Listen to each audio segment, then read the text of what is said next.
عبد الملک بن مروان ایک بادشاہ گزرا ہے، اس نے کہا کہ تلاش کرو کوئی صحابی ہے زندہ، کوئی صحابی۔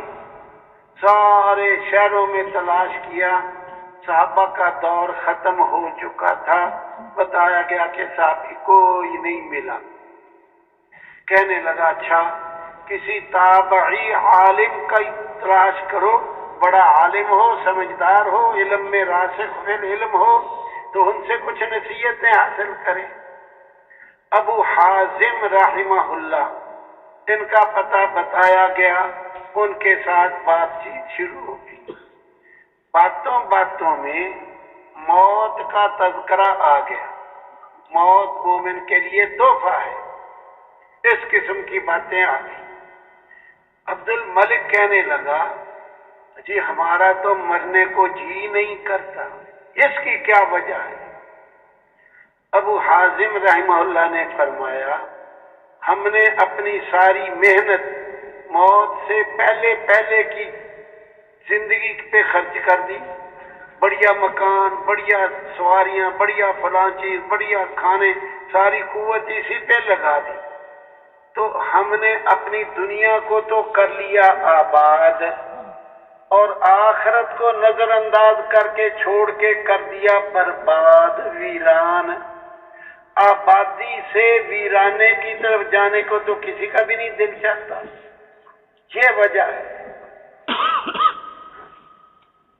جنگل میں آدمی ہو، رات ہو جائے، کوشش ہوگی کہ میں کسی بستی میں پہنچ جاؤں، آباد جگہ پہ پہنچوں۔ تو عبد الملک کہنے لگا کاش ہمیں اپنا انجام معلوم ہو جائے، ہماری آخرت کیسی ہے۔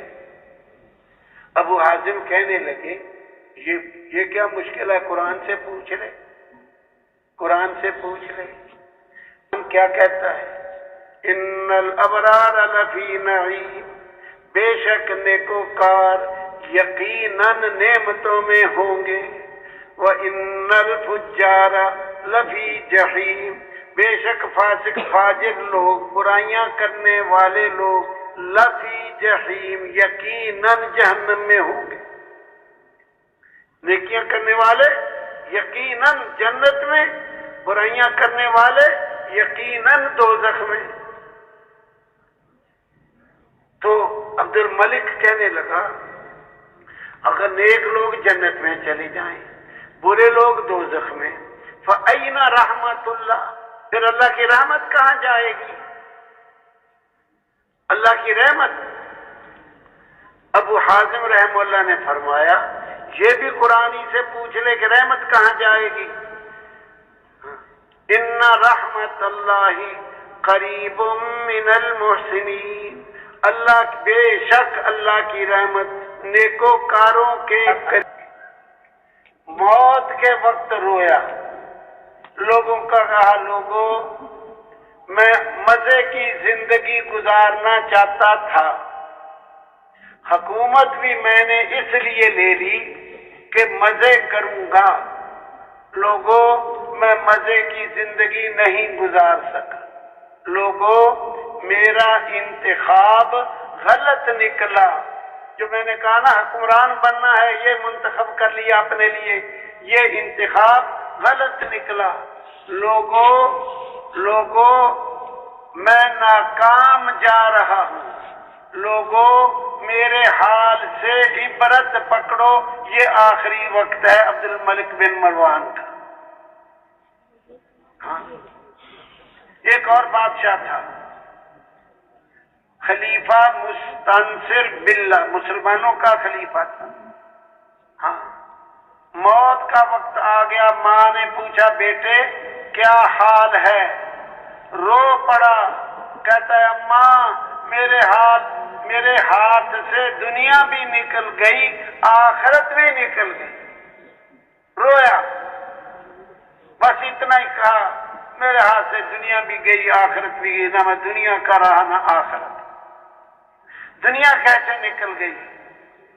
وہ میں عرض کرتا ہوں، مال بڑا جمع کیا، سونا چاندی ہیرے جواہرات یاقوت موتی اور یہ درہم دینار کمرے بھر لیے. پہلے نوٹ نہیں ہوتے تھے، یہ خزانے ہوتے تھے.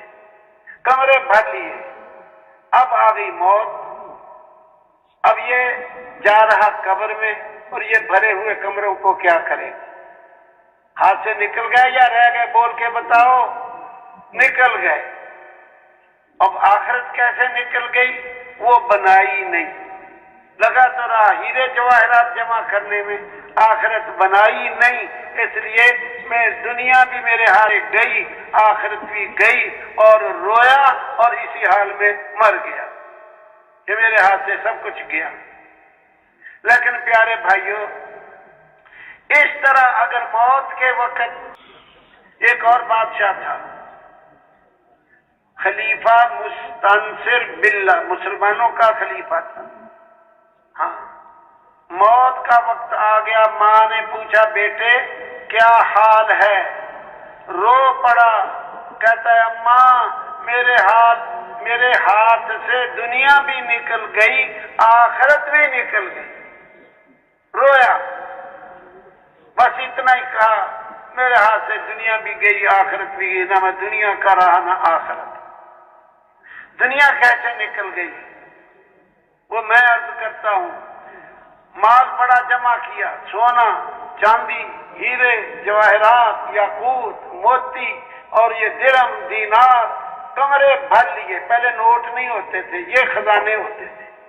کمرے بھر لیے. اب آ گئی موت. اب یہ جا رہا قبر میں اور یہ بھرے ہوئے کمروں کو کیا کرے؟ ہاتھ سے نکل گئے یا رہ گئے؟ بول کے بتاؤ. نکل گئے. اب آخرت کیسے نکل گئی؟ وہ بنائی نہیں. لگا تو رہا ہیرے جواہرات جمع کرنے میں، آخرت بنائی نہیں. اس لیے میں دنیا بھی میرے ہاتھ گئی، آخرت بھی گئی، اور رویا اور اسی حال میں مر گیا کہ میرے ہاتھ سے سب کچھ گیا. لیکن پیارے بھائیوں، اس طرح اگر موت کے وقت ہو بھی جائے، ہوش آ جائے، اب کیا فائدہ؟ وقت زندگی تو نکل گئی ہاتھ سے. اور سنو، ایک بادشاہ تھا ہارون الرشید. ایک بزرگ تھا اللہ والا بہلول. بہلول کو لوگ یہ دنیا کے محل بنانا، سواریاں، گھوڑے، یہ جو اس دور کا سامان تھا، اس میں نہیں لگتا. لوگ اسے دیوانہ کہتے تھے. ہاں، جیسے ہم تبلیغ والوں کو بھی کہتے ہیں، ہم بچپن سے سنتے آ رہے ہیں. کیا کہتے ہیں؟ ارے دنیا چاند پہ پہنچ گئی ہے، ادھر ہی بسترے اٹھائے پھرتا وہ بھی ادھر ہی ہوتا ہے. پھرتا وہ بھی ادھر ہی ہوتا ہے.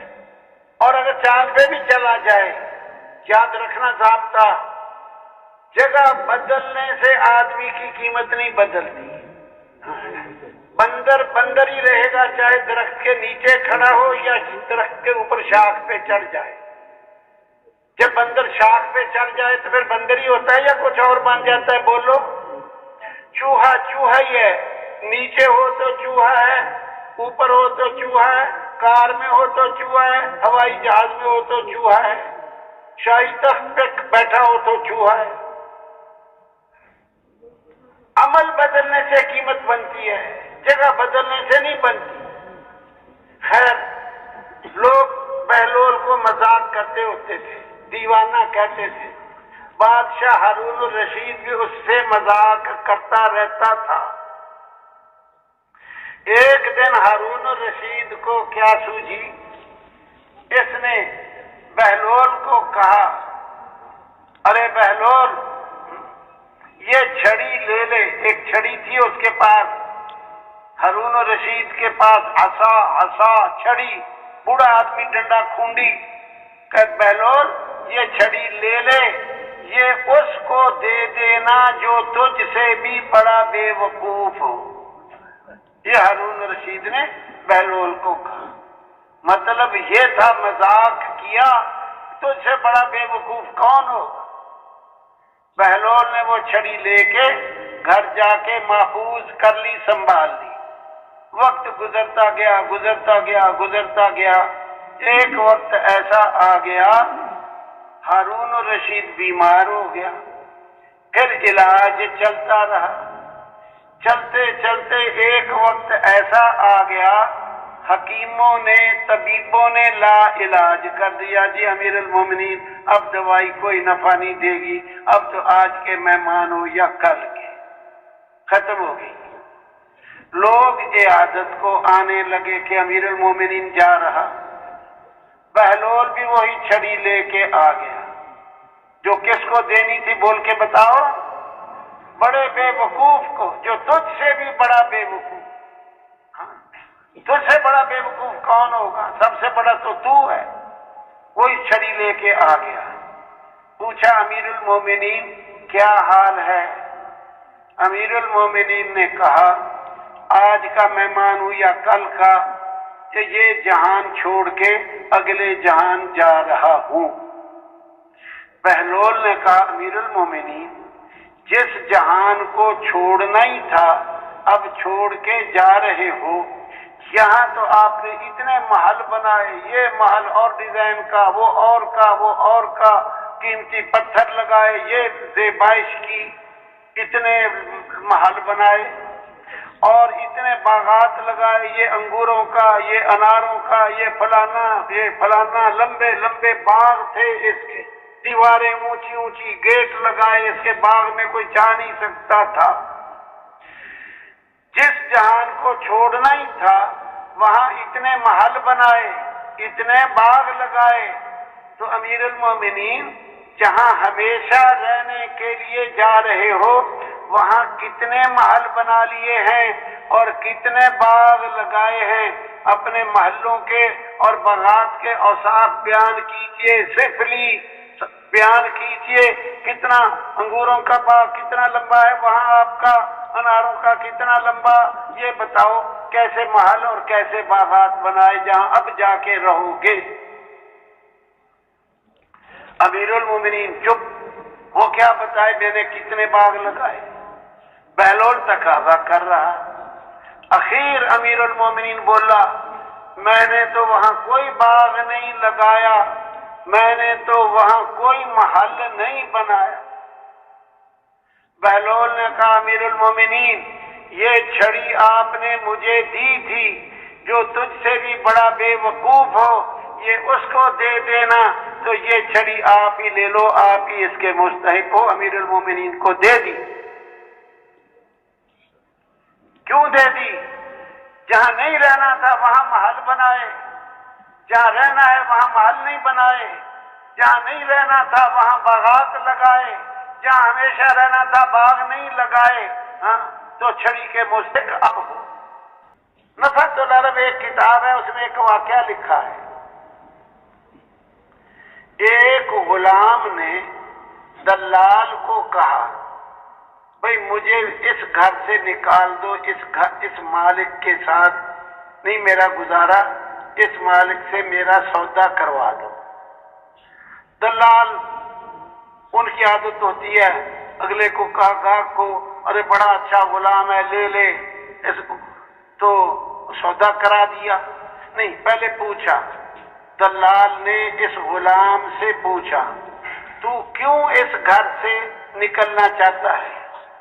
اس نے کہا میرا مالک خود چھنے ہوئے آٹے کی روٹی کھاتا ہے، مجھے بے چھنے آٹے کی روٹی کھلاتا ہے۔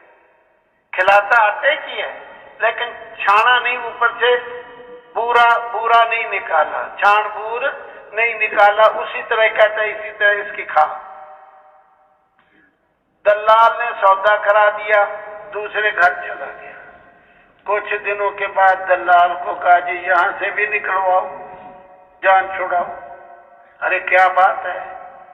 کہتا ہے یہ جو مالک ہے نا خود بے چھنے آٹے کی روٹی کھاتا ہے اور مجھے چھان بور جو اوپر سے پورا نکلتا ہے مجھے اس کی روٹی کھلاتا ہے۔ دلال نے کسی کو کہہ سن کے یہاں سے بھی نکال دیا۔ پھر کچھ دن گزرے، کہنے لگا جی یہاں سے بھی نکالو۔ اجے کیا ہو گیا؟ کہتا ہے یہ میرا مالک خود چھان بورے کی روٹی کھاتا ہے اور مجھے کہتا ہے سو جا، ایسے سو جا رات گزر جائے گی۔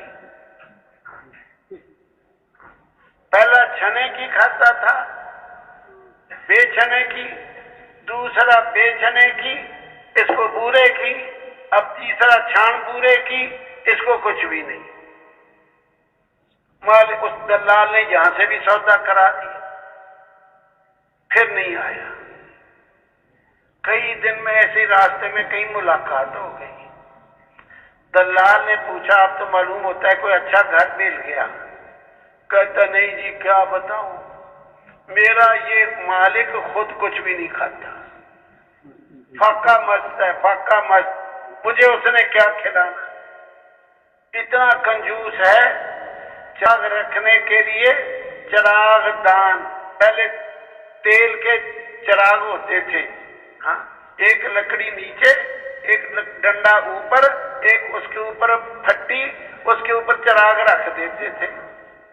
وہ اتنی چراغ رکھنے کے لیے یہ ایک سٹینڈ چراغ والا نہیں بناتا، اتنا کنجوس ہے۔ اور مجھے کہتا ہے دن کو جو میں کام کر آ کے فارغ ہوتا ہوں نا، پھر کہتا ہے ادھر بیٹھ جا، چراغ جلا کے میرے سر پہ چراغ رکھ دیتا ہے، ایسے بیٹھے رہو۔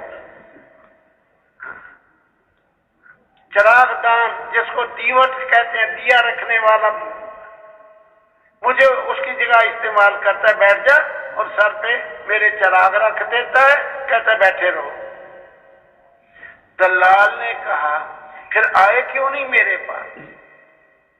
کہا آیا اس لیے نہیں، اس نے تو مجھے چراغ دان بنایا، چراغ سٹینڈ بنایا، اگلا کہیں میری آنکھ میں بتی ڈال کے کہ ادھر چربی ہے، ادھر سے چراغ جلائیں گے، کہیں ایسا نہ آ جائے، اس خوف سے پھر تیرے پاس نہیں آئے۔